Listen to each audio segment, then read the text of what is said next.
Depuis ce matin, entre autres, sur la rive sud du Saint-Laurent, là, on a vraiment des zones orageuses qui s'activent de plus en plus. Et évidemment, ça a des impacts. Comme vous voyez ici, toutes ces images-là, je vais vous montrer, ont été tournées du côté de Québec, donc et de Lévis. Nécessairement, de ce côté-là, il y a encore les alertes d'orage violents. Le surplus d'eau, évidemment, inonde les rues. Vous le voyez, les égouts qui ne suffisent plus à la tâche. Il faut comprendre que, évidemment, dans la plupart des villes qui sont bétonnées, le système d'égouts essaie d'évacuer le plus possible et, en général, ça déborde. Vous le voyez ici aussi, du côté de Lévis. Des débordements, les voitures qui roulent là-dedans. C'est pas nécessairement la meilleure idée qu'on peut avoir de rouler dans des zones inondées. On l'a bien vu dimanche dernier à la jonction à Montréal entre la 40 et la 13, où il y a des gens qui sont restés en panne, justement dans cette jonction-là, parce qu'on roulait dans de l'eau où c'était encore assez épais. Alors vous voyez, littéralement, là, ça illustre carrément que le réseau d'égouts là, essaie de plus en plus d'évacuer l'eau, mais ça semble pas être possible avec tout ce qui est tombé.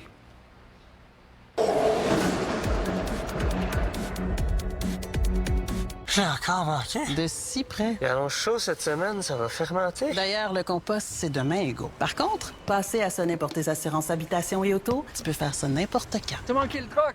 C'est beau.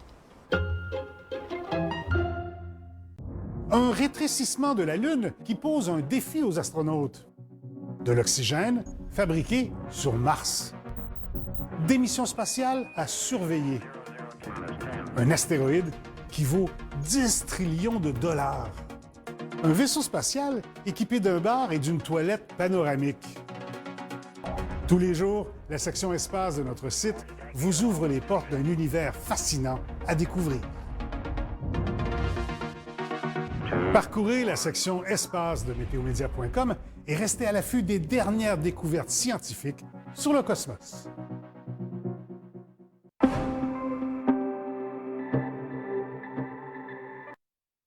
Au Québec, les crues éclairs peuvent surgir sans prévenir et surtout lors d'orages violents.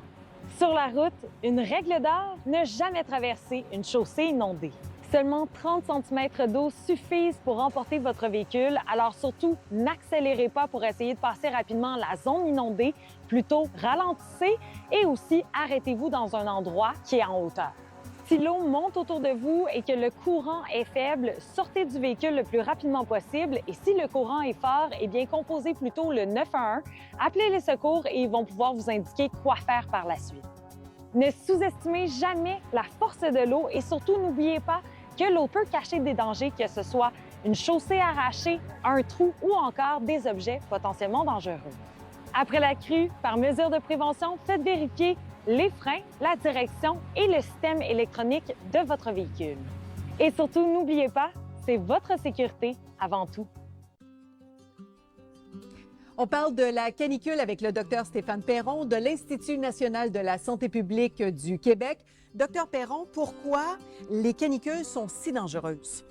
La raison principale, c'est qu'il y a des décès. Quand il y a des épisodes de chaleur prolongée très intense, très importante sur plusieurs jours, au bout de quelques jours, malheureusement, on va voir qu'il y a des gens qui vont commencer à décéder de la canicule.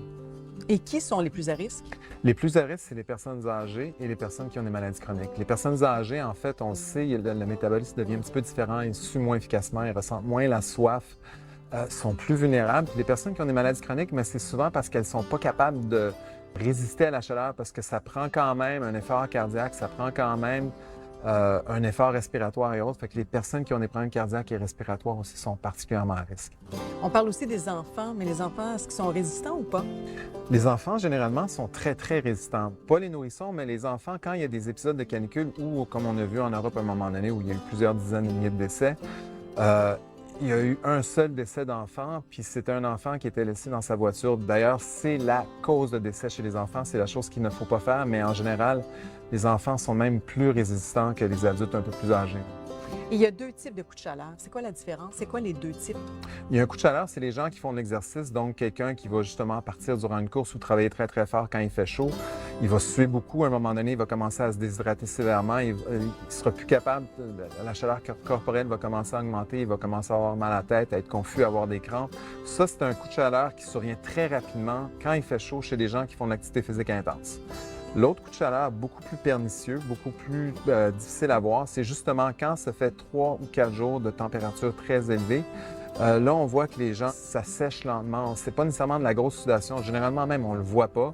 Souvent chez les personnes âgées, souvent chez les personnes qui ont des maladies chroniques, elles deviennent confuses, elles ont mal à la tête, elles ont des nausées, elles peuvent parfois perdre connaissance.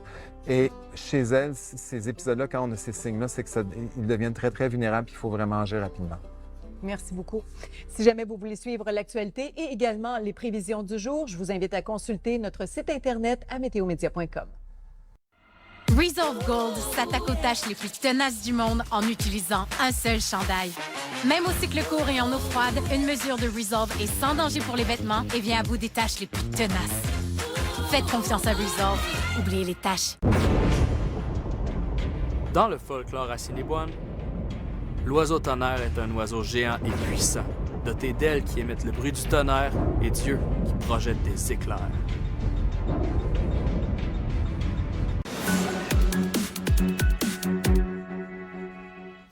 Donc aujourd'hui, c'est une journée orageuse pour pratiquement toute la province, mais certaines régions vont avoir des orages, tandis que d'autres vont en avoir un petit peu plus tard. Donc on voit ici tout d'abord le début de l'événement. Début d'après-midi, aux alentours de midi 13h, on devrait avoir des orages là, qui se développent en Outaouais notamment, les Hautes-Laurentides, mais également en Mauricie, et même un petit complexe orageux là, du côté du Témiscouata. Par la suite, en milieu d'après-midi, c'est là que ça gagne un peu de terrain en Mauricie, sinon centre du Québec, et même le début là, du côté du Saguenay. Par la suite, le Bas-Saint-Laurent, ça va être à votre tour là, d'avoir des précipitations et des orages particulièrement forts. Le risque de tornade, c'est vraiment en début d'après-midi pour les régions au nord du fleuve et pour les régions au sud du fleuve, donc dans l'est, c'est plutôt vers la fin de la journée, comme on voit ici, le système qui progresse vers l'est. Pour ce qui est du sud du Québec, ça devrait se terminer relativement tôt, donc arrivé au début de soirée, ça devrait être terminé.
Depuis ce matin, entre autres, sur la rive sud du Saint-Laurent, là, on a vraiment des zones orageuses qui s'activent de plus en plus. Et évidemment, ça a des impacts. Comme vous voyez ici, toutes ces images-là, je vais vous montrer, ont été tournées du côté de Québec, donc et de Lévis. Nécessairement, de ce côté-là, il y a encore des alertes d'orage violent.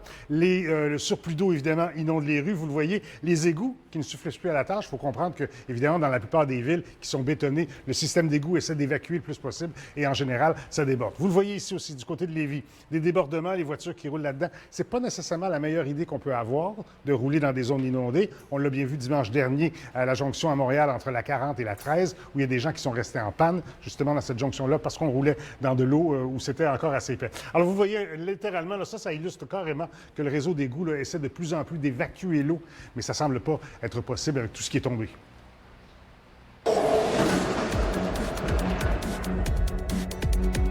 Cette prévision week-end vous sont présentées par Best Western Hotels and Resorts. La vie, c'est tout un trip. Profitez-en au maximum chez Best Western. Avant de prendre la route, planifiez votre itinéraire. Faites vos bagages intelligemment. Apportez des essentiels comme des collations, des chargeurs de téléphone et une trousse de premiers soins. N'oubliez pas de faire un rapide contrôle de votre voiture en inspectant les pneus, les freins et les niveaux de liquide pour votre tranquillité d'esprit. Voici les prévisions week-end pour votre région.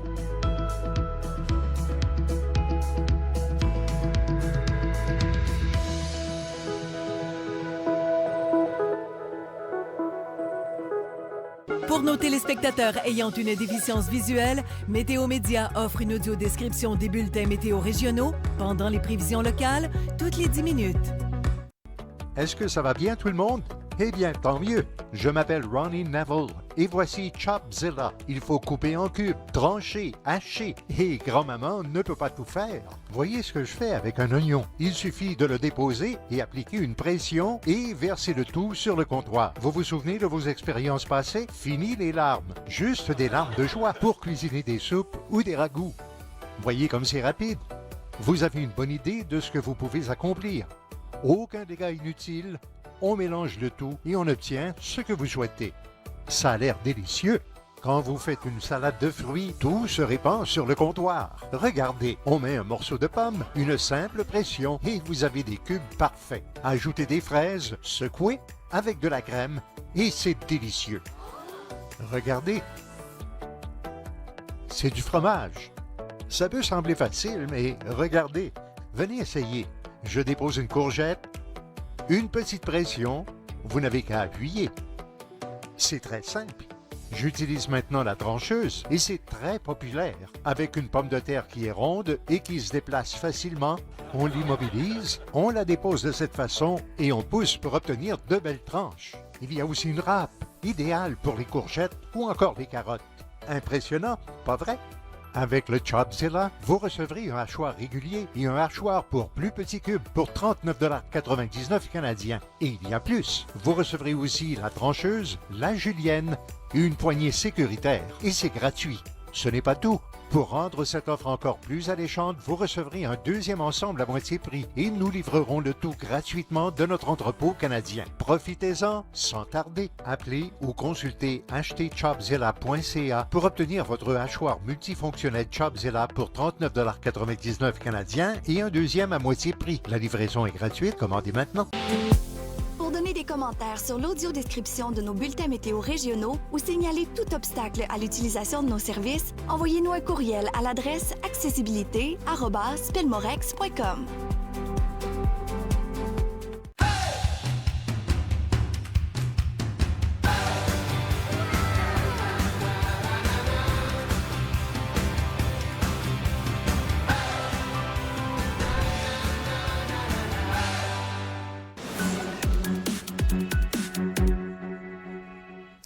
Donc aujourd'hui, c'est une journée orageuse pour pratiquement toute la province, mais certaines régions vont avoir des orages, tandis que d'autres vont en avoir un petit peu plus tard. Donc on voit ici tout d'abord le début de l'événement. Début d'après-midi, aux alentours de midi 13h, on devrait avoir des orages là, qui se développent en Outaouais notamment, les Hautes-Laurentides, mais également en Mauricie, et même un petit complexe orageux là, du côté du Témiscouata. Par la suite, en milieu d'après-midi, c'est là que ça gagne un peu de terrain en Mauricie, sinon centre du Québec, et même le début là, du côté du Saguenay. Par la suite, le Bas-Saint-Laurent, ça va être à votre tour là, d'avoir des précipitations inondations et des orages particulièrement forts. Le risque de tornade, c'est vraiment en début d'après-midi pour les régions au nord du fleuve et pour les régions au sud du fleuve, donc dans l'est, c'est plutôt vers la fin de la journée, comme on voit ici, le système qui progresse vers l'est. Pour ce qui est du sud du Québec, ça devrait se terminer relativement tôt, donc arrivé au début de soirée, ça devrait être terminé.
Emportés par les inondations.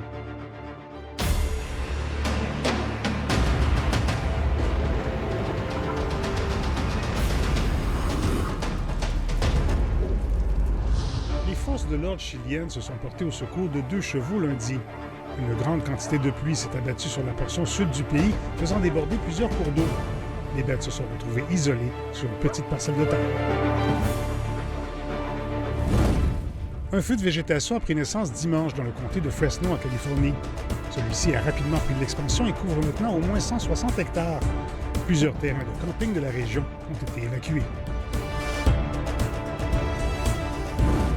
Au moins 2 personnes ont perdu la vie à Plainfield, au New Jersey, à la suite des inondations qui sont survenues lundi. Selon les autorités, leur voiture a été emportée par une crue subite. À leur arrivée, les secours n'ont pu que constater leur décès.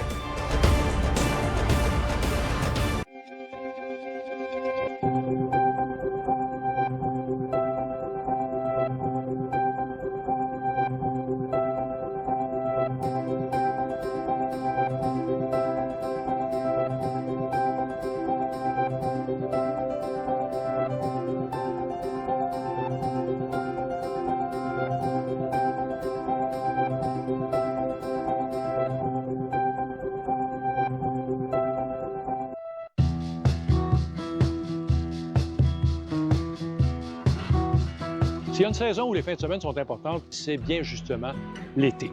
On a, par exemple, sur l'année au complet, en moyenne, 19 belles fins de semaine à Montréal. Pour l'été, c'est 6,7 sur les 13 fins de semaine potentielles qu'on retrouve entre les mois de juin et le mois d'août. C'est quand même pas si mal. Il y a des années là où ça va très bien, on en a 9. Par exemple, 2022, 2021, 2018, entre autres, là, dans un passé récent, on a connu des étés avec ce nombre de belles fins de semaine. Et ce sont des étés qui se sont classés parmi les plus beaux au niveau de l'ensemble des conditions, la chaleur et le beau temps. Par contre, à l'inverse, vous avez des années désastreuses. En 2009, 4 belles fins de semaine seulement. C'est un été qui était pitoyable. Et en 1992, tenez-vous bien, une seule belle fin de semaine. C'est le troisième pire été qu'on ait jamais connu.